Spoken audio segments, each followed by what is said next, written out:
श्रावण का तीसरा सोमवार होता है शिव तत्व का। क्यों जलाधारी को साफ कर कर फिर भगवान शंकर के ऊपर जल चढ़ाया जाता है?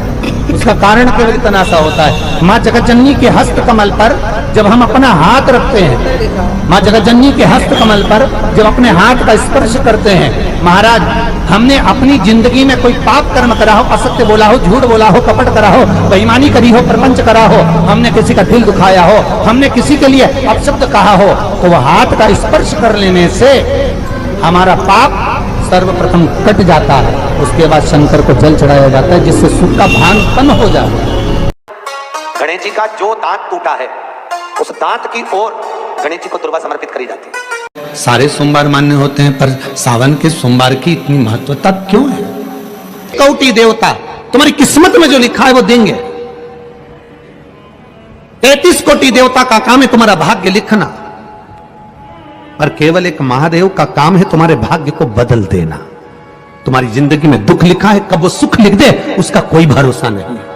ये सिर लोग महादेव की पिंडी को लगा देते हैं, ये सिर महादेव के शिवलिंग को लगा देते हैं। क्यों लगा देते हैं? क्यों?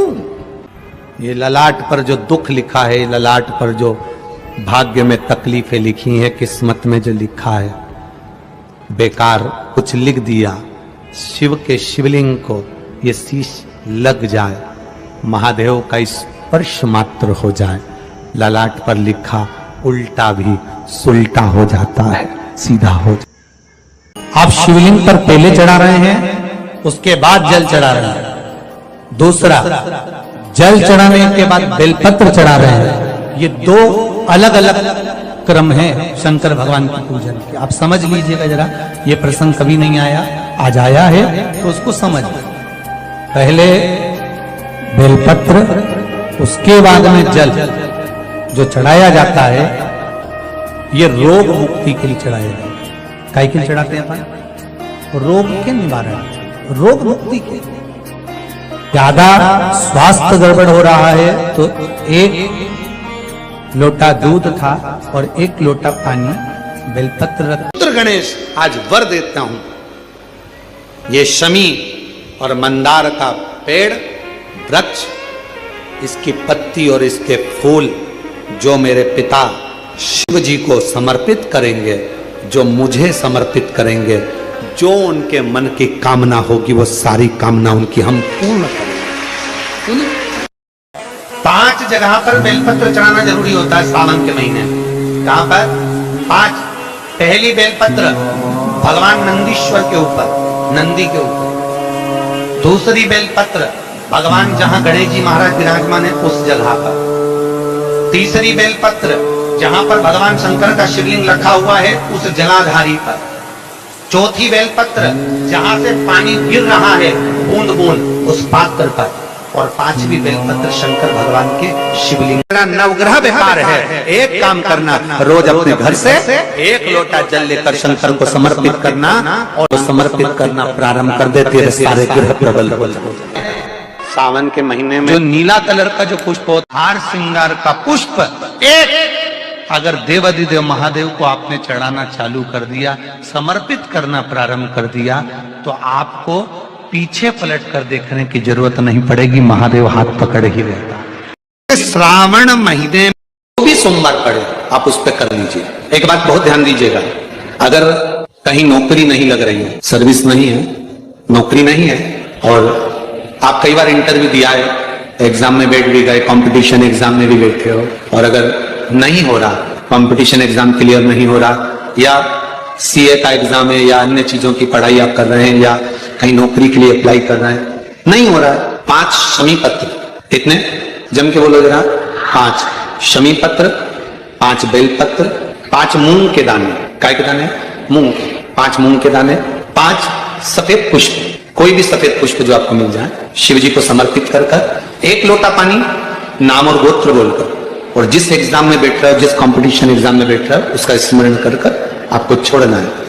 आप शिव जी पर बेलपत्र, किसी ने पूछा गुरुजी बेलपत्र तो हम इतनी बार इसको 1 महीने तक 2 महीने तक उठाकर चढ़ाकर धोकर फिर चढ़ा सकते हैं क्या? शमी का पत्र धोकर वापिस चढ़ाया जा सकता है? नहीं। दुर्वा क्या धोकर वापिस चढ़ाई जा सकती है? नहीं।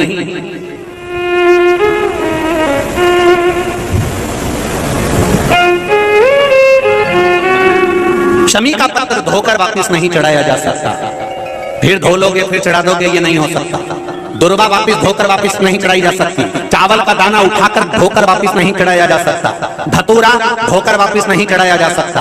केवल एक बेलपत्र ऐसी है, केवल एक बेल का पत्ता ऐसा है जिसमें ब्रह्मा विष्णु महेश और 64 योगनियां और 33 कौटी देवता, आपको पहले भी कहा, यहां से यहां तक 64 योगनियां, यहां से यहां तक 33 कोटि देवता इस बेलपत्र के अंदर विराजमान है। इसलिए इसको आप बार बार धोकर चढ़ाओगे तो भी वो स्वीकार कर लेगा, और बाकी की चीजों को नहीं, बाकी की चीजों को।